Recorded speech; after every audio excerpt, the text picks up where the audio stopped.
The Millennium Development Goals are an unprecedented effort to attack worldwide poverty simultaneously on many fronts. Any development organization working for poverty alleviation and empowerment of the poor needs to really work on many different issues.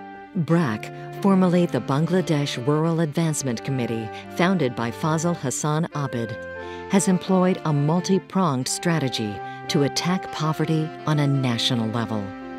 BRAC's work has helped Bangladesh make significant strides. In 1974-75, Bangladesh's fertility per woman was 6.5, and now nationally it's about 3.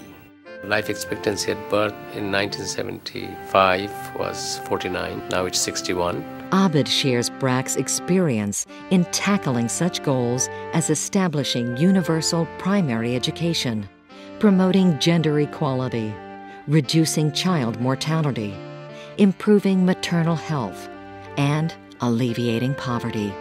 He offers a valuable roadmap to all those engaged in the struggle to reach these critically important goals.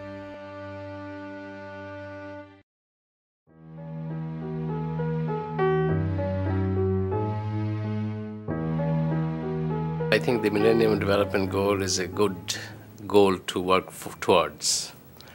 Most of the goals or targets set is achievable, I think. And in Bangladesh, I think we will try and achieve all of it, all the goals. The first one, of course, is education of children, whether we could get all children into school and get them to complete primary education. We felt that if we ultimately had to improve productivity in this country, we needed to get our children educated for the next generation to be able to compete effectively in the globalized market. We have one group which is 8 to 10. We take them into primary schools and provide them 4 years of education, which covers 5 years of primary schooling. And then we have got another group, where mostly girls, but some boys, 10 years to 14 years. Those children who, for whatever reasons, have not had the opportunity to have an education. Since they are older children, we provide them 3 years of education to cover 5 years of curriculum. And they can do that. Most of them complete 5 years of primary schooling in 3 years. So we have got these two groups of children who come to our schools.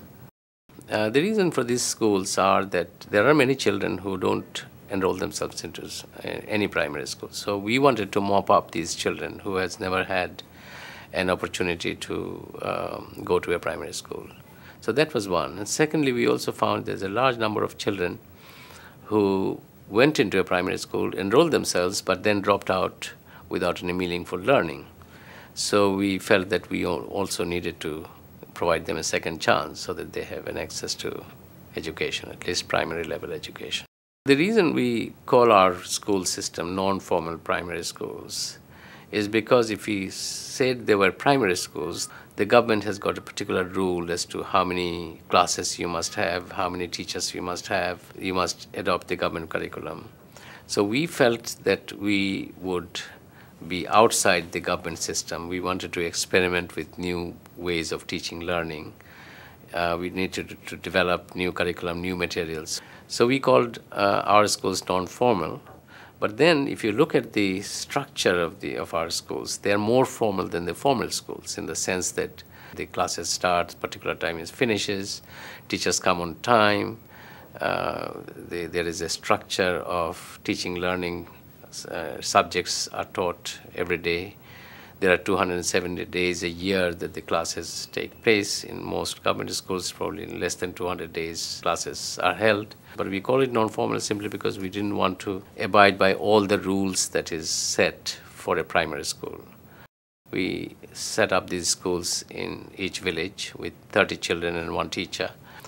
We thought that these children would be quite happy receiving 5 years of primary education, but we were taken aback, quite surprised, when we found that 90% of our children who completed primary schools actually went on to high school. We expanded to 35,000 schools. And we have 1.2 million children in our schools. We ourselves fund about 350 NGOs to run BRAC-type schools. So I think it has been adopted in Bangladesh quite well. But in Bangladesh, if you look at the statistics, there are 19 million children in the age group of 6 and 10. Approximately 3 million children are out of school right now, still not going to school. So if we had more resources, I think we could have had 100,000 schools and mopped up all the children who are out of school presently. So because we don't have the resources we need, we can't expand to that level.